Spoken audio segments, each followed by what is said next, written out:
Hello and welcome to part one of a special two-part series of Liberty is Peachy. In this episode, I'll be joined by ACLU of Georgia Executive Director Andrea Young and ACLU of Georgia Political Director Christopher Bruce.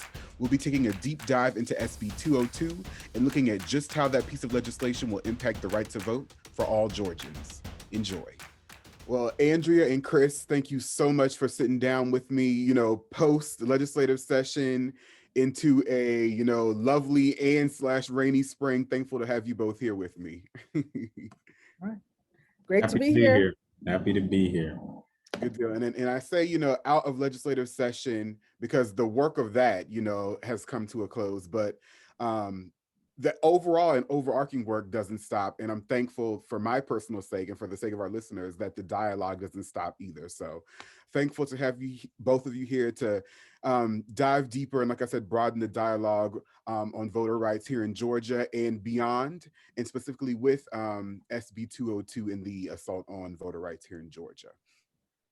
So I want to start with just kind of some of the points that are highlighted in the legislation that we saw in the legislative session. And the first one I want to talk about is how the state forces citizens who need to vote by mail to risk their identity. They're at a threat for identity theft. Yeah. Well, one of the, again, we can't say enough, the extraordinary response to the 2020 election. 5 million people voted in November. 1.3 million voted by mail, used the opportunity to vote safely, especially during the pandemic, safely and securely by mail.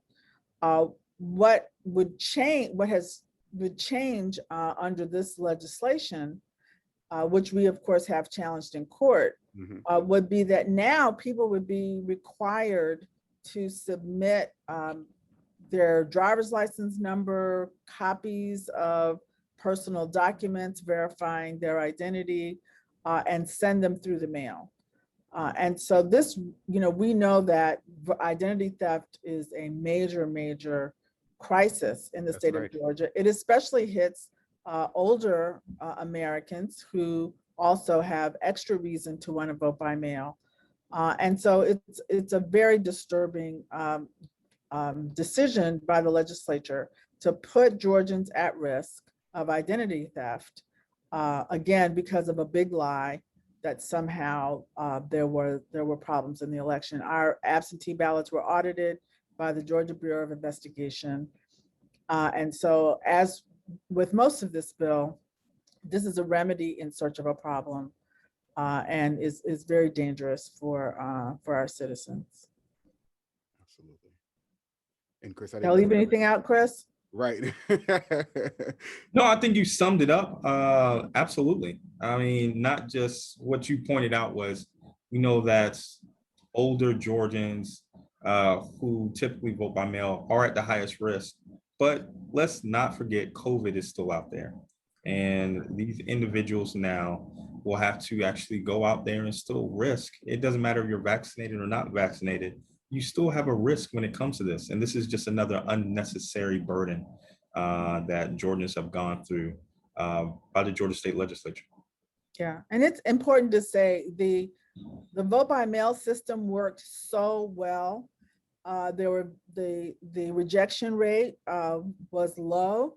And even among those that, again, because of work done by the ACLU and other allies, but even within the ballots that were rejected, there was an opportunity to cure them. And so, hundreds of Georgians, were able to even fix some of the slight problems there were with their ballots.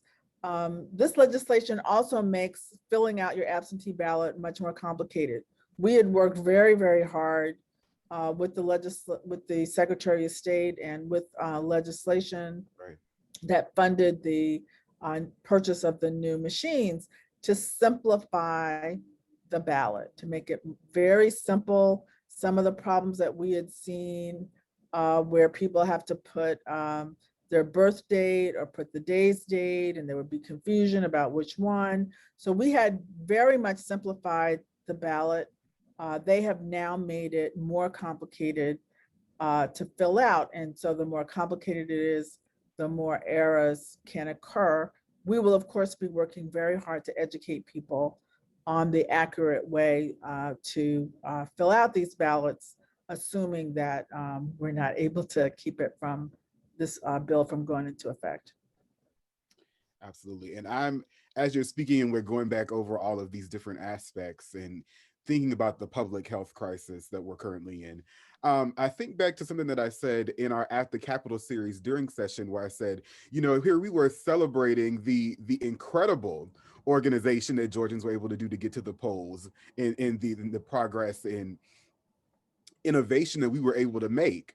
And then to see the legislation come through in session, it's stunning, but also it reminds me of just the work that we're able to do and that we do when it comes to transformative justice. Because I'm thinking about work that I've done with Chris, with things down in Brunswick, and to see the journey. So you know what? I'm going to highlight it here now that we are in an interesting point in this voter rights journey.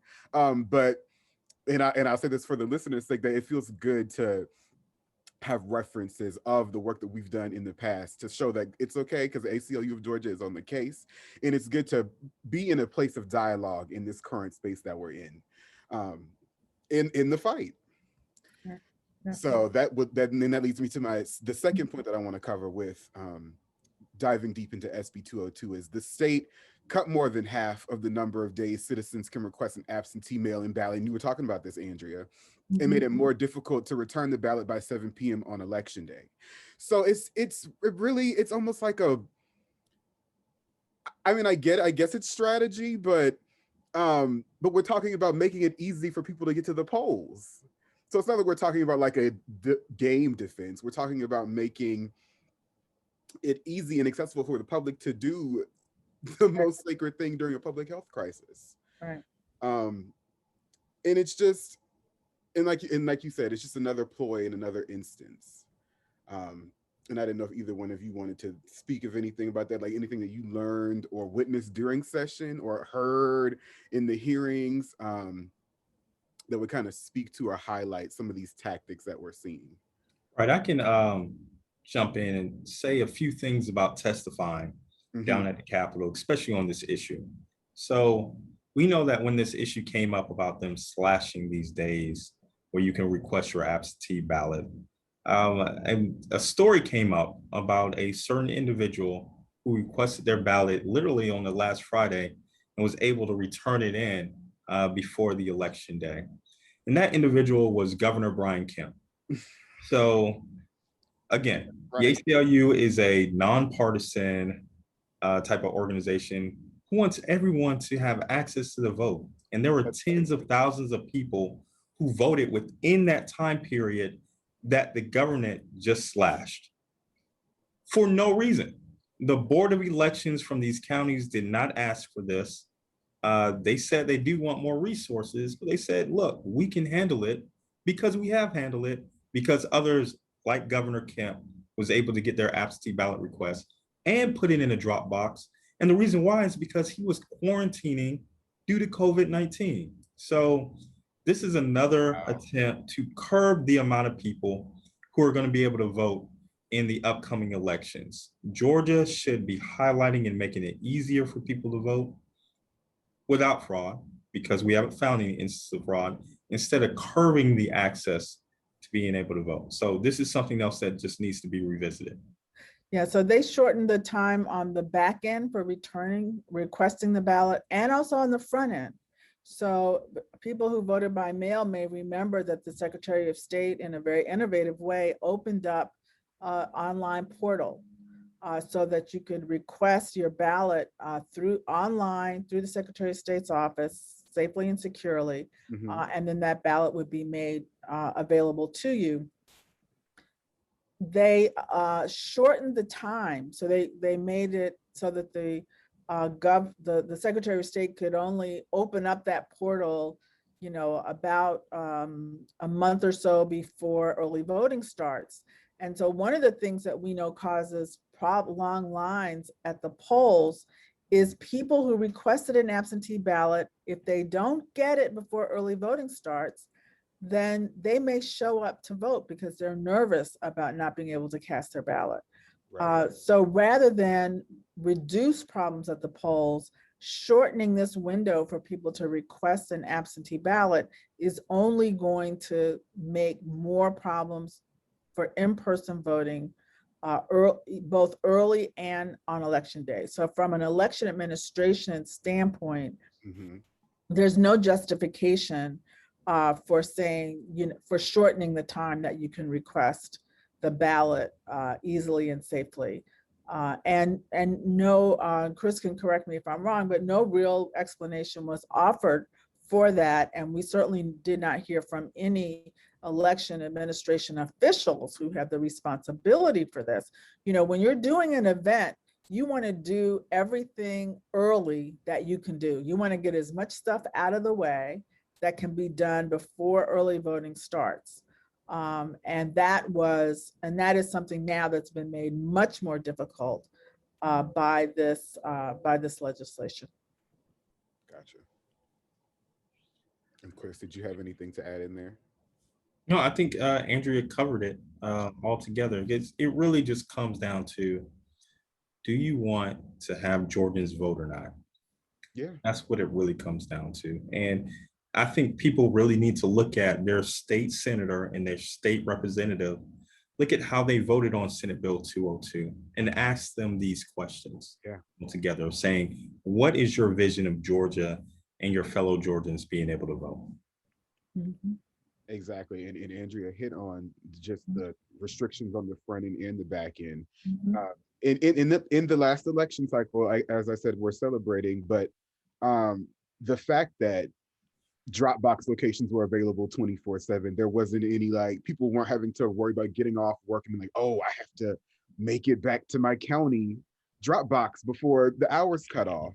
Right. So again, another instance of a why the restriction.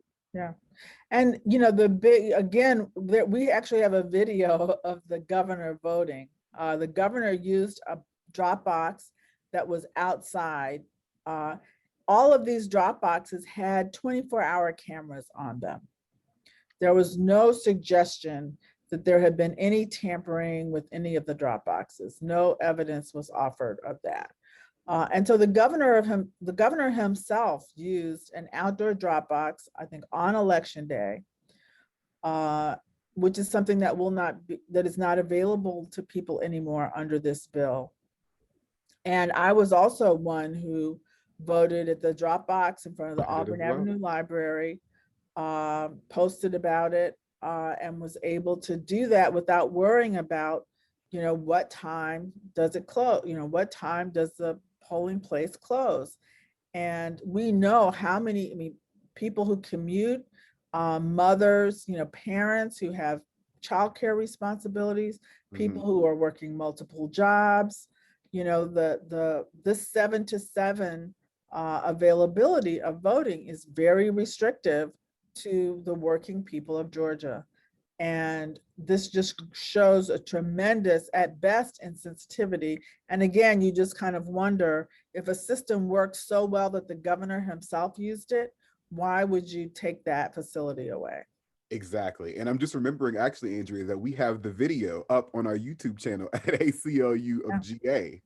So you can see, as you say, just how well and how effective the system was for our very own governor. Yes. So yeah, let's listen to what we're saying. The ACLU of Georgia wants to make sure Governor Brian Kemp can vote. That's right. That's what we're fighting for. And the over 7.6 million Georgians who are registered to vote. That's it. That's what it really comes down to. And using Governor Brian Kemp as an example of someone who was restricted due to a deadly illness, use the process of getting his absentee ballot easily and dropping it off safely. The measure by the state legislature to put drop boxes inside and then restricting the hours basically nullifies it. Basically, you have people paying for drop boxes for no reason, because if you're there to be able to vote, might as well just vote in person and just cast your ballot there. There is no reason why we should be having drop boxes inside. That just takes away the point. And we have accessibility issues. And I'll never forget, there were advocates from the disability community who were talking about, if you do this, it's going to make it harder for us to vote. They came and they made their pleas towards it, and it still happened without any other type of justification. So again, I would encourage people, look at your state rep and your state senator, see how they voted, and issue into that conversation of why did you vote this way? And what do you see as your vision of voting in Georgia? If they push back and say there's something about voter fraud or anything else, tell them to show you the evidence towards it. Because Georgia was on a path to breaking records. And I still believe, truly, because of the work of the ACLU of Georgia and the work of our allies, we're going to break other records in 2022 when it comes to the upcoming elections. But we need to continue on the fight. 100%. 100%. And, you know, as of late in recent history, you know, Georgia has become the center of the political universe, as people have been saying. And it really, it doesn't stop, especially now that we're having these conversations, continued conversations regarding voter rights.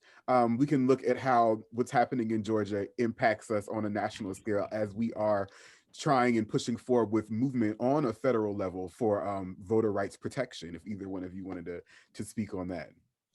Well, yeah, I mean, it's really important, particularly for listeners who have friends and relatives in other states, that one of the ways to address the concerns we have about what's happening in Georgia, also what is about to happen in Florida, where Florida has passed a bill with similar measures that we have that restrict voting, that we have two bills pending in the Senate that would, one, establish a standard level of access to the ballot across the country under Senate Bill 1, and then Senate Bill 4, which is the John Lewis Voting Rights Advancement Act, which restores the pre-clearance provision. So under the original Voting Rights Act, everything pretty much in this bill that just passed the Georgia legislature would have been subject to pre-clearance from the Justice Department. The Supreme Court gutted that requirement, and we need that reinstated. And all of these measures, instead of filing in federal court, which is what we're doing right now, we would have been able to file a complaint with the Justice Department that these measures would have a disproportionate impact, particularly on voters of color.